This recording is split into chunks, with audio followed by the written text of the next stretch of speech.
आपको मालूम है जो 7 कलीसियां जिसका जिक्र प्रकाशित वाक्य में है, वो 7 कलीसियां तुर्की में मौजूद हैं आज, और वो आज भी जगहें वहां मौजूद हैं, वहां चर्चेस बनी हुई हैं। तो उन्हीं 7 कलीसियाओं में एक का पास्टर था यूहन्ना, जिसको प्रकाशित वाक्य मिला।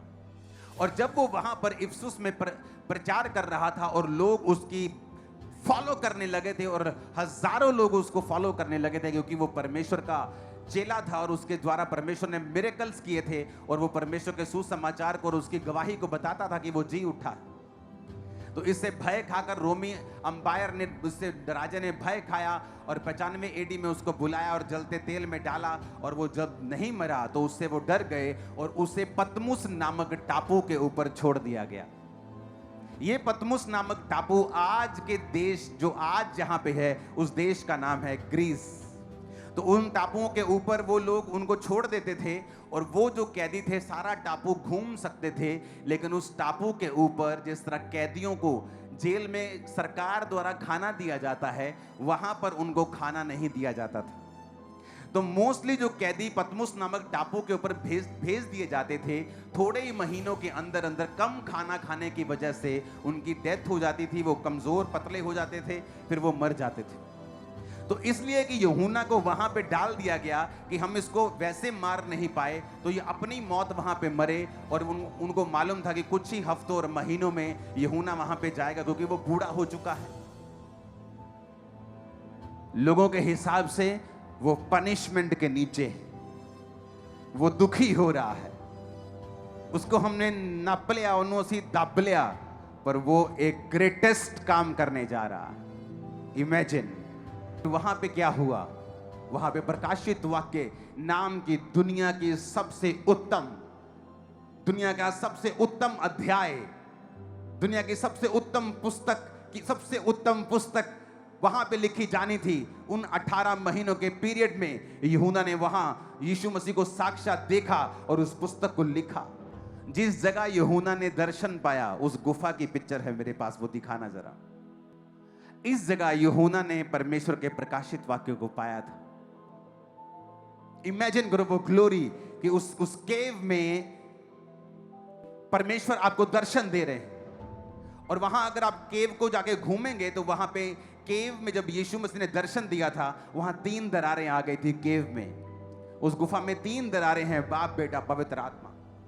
शैतान के हिसाब से इसे खत्म कर दिया गया है। परमेश्वर कहता नहीं, इस दुनिया का मालिक मैं हूं, इस वर्ल्ड का मालिक मैं हूं,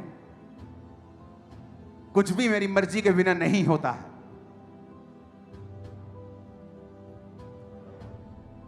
उन टापू में थोड़ी सी पॉपुलेशन पर यूहन्ना ने प्रचार किया, और जहां यूहन्ना को मर जाना चाहिए था भूख से, उसी टापू के लोग उसे खिलाते रहे। उसके चेले वहां पे खाना भेजते रहे। कुछ चेले वहां पे गए इंक लेके, पेन लेके, जो वहां तब के होते थे, खाना लेके, और जो कुछ यूहन्ना ने उन्हें लिखाया, उसने वो लिखा। यूहन्ना जिंदा रहा, 18 महीने बाद फिर वापस लौट आया,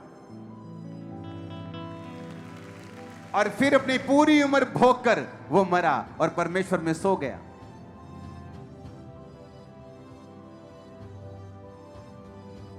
जब परमेश्वर काम करने में आता है, वो राजाओं को भी फेल कर देता है। वो ये दिखाता है कि मैं राजाओं का राजा हूं। ये हुकूमतें जो चला रहे हैं, मैं इनके ऊपर हूं जो हुकूमत चला रहा हूं। जब कलीसियाएं सताव के नीचे होती हैं, उन्हें लगता है हम नष्ट हो रहे हैं। आप नष्ट नहीं हो रहे हो, आप एक ग्रेटेस्ट बीज बनने के लिए जा रहे हो।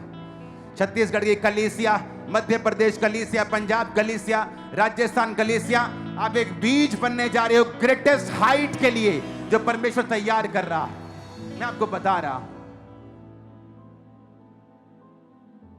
जब परमेश्वर ठान लेता है कि उसने काम करना है, शैतान को मालूम होता है कि यहां काम हो रहा है। वो जितनी मर्जी कोशिश कर ले, जितने मर्जी काम कर ले, जितने मर्जी कुछ भी कर ले, परमेश्वर के कार्यों को वो रोक नहीं सकता है। उस समय दुख लगता है कि ओह यूहन्ना को कैसे बंदी बना लिया गया, परमेश्वर ने इसे छुड़ाया क्यों नहीं। लेकिन परमेश्वर जानता था कि मैंने इसे वो प्रकाशित वाक्य देना है जो पॉसिबल नहीं है इफिसुस में रहते हुए कि ये लिख पाए।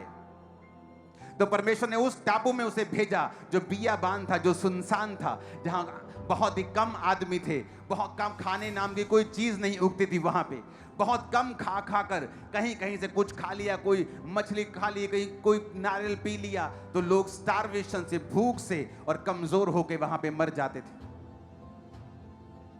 लेकिन परमेश्वर का कार्य देखो, वो कहता है सब बातें मिलकर भलाई को पैदा करती है जो मुझसे प्रेम करते हैं, अर्थात वो जो मेरी इच्छा के अनुसार बुलाए गए हैं। आपकी लाइफ में कई बार आपको लगता है कि ये क्या हो गया, इतनी बड़ी मुसीबत कैसे आ सकती है, लेकिन आप नहीं जानते उस मुसीबत से परमेश्वर एक बहुत ग्रेट चीज निकालने वाले हैं। वो ऐसी ग्रेट होगी सदियों तक याद रखा जाएगा उसे।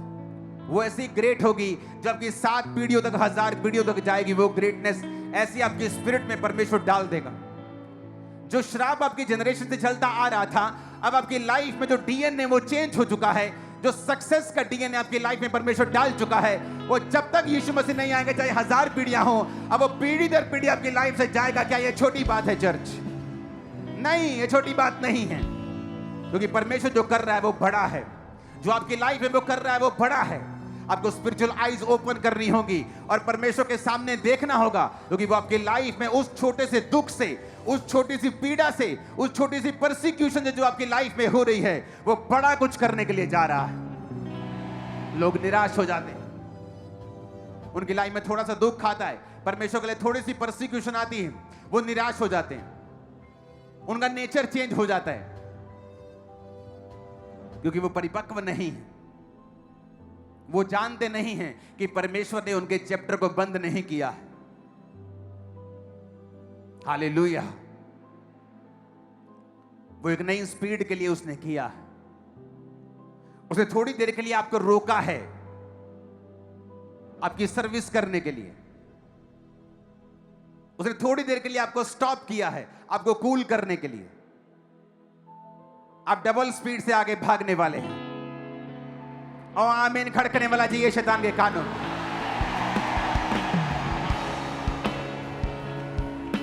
हालेलुया। ऊंची आवाज में कहो हालेलुया। फिर से कहो हालेलुया। ऊंची आवाज में कहो hallelujah. Hallelujah, praise the Lord. आप सबने सुना विशारम दासिया चैनल के ऊपर परमेश्वर के दास पोस्टर अंकुर यूसुफ नोलाजी के द्वारा इस पावरफुल सरमन को, पावरफुल परमेश्वर के वचन को, और मेरा विश्वास है कि जिन जिन लोगों ने इस वचन को सुना होगा वो ब्लेस्ड हुए होंगे और परमेश्वर ने आपकी ज़िंदगियों में बड़ी टेस्टिमनी दी होगी। और आप देख सकते हैं उस स्थान को जहाँ पर आप देख सकते हैं कि बताया जा रहा है परमेश्वर के दास के द्वारा कि आज भी परमेश्वर की ऐसी ग्रेस है, परमेश्वर का ऐसा अनुग्रह है। और आज भी अगर कोई यहाँ स्थान पर जाए तो परमेश्वर का अद्भुत रीति के साथ अनुग्रह देखता है, परमेश्वर की ग्रेस को देखता है। हालेलुया। और ये पावरफुल वचन जो कि, क्योंकि बाइबल का वचन बयान करता है कि परमेश्वर अपने वचन को भेजकर अपने लोगों को चंगा करता है, उन्हें छुड़ाता है। और मेरा विश्वास है कि इस वचन के जरिए आप छूटे होंगे, परमेश्वर ने आपकी जिंदगियों में कार्य किया होगा। और वीडियो को शेयर ज़रूर करें। और अगर आप विशारम दासिया चैनल को पहली बार देख रहे हैं तो विशारम दासिया चैनल को सब्सक्राइब करें, बेल आइकन को दबाएं कि जो भी हम वीडियो अपलोड करें उसका नोटिफिकेशन हम आपके तक पहुंचा सके। God bless you all. परमेश्वर आप सबको ब्लेस करे।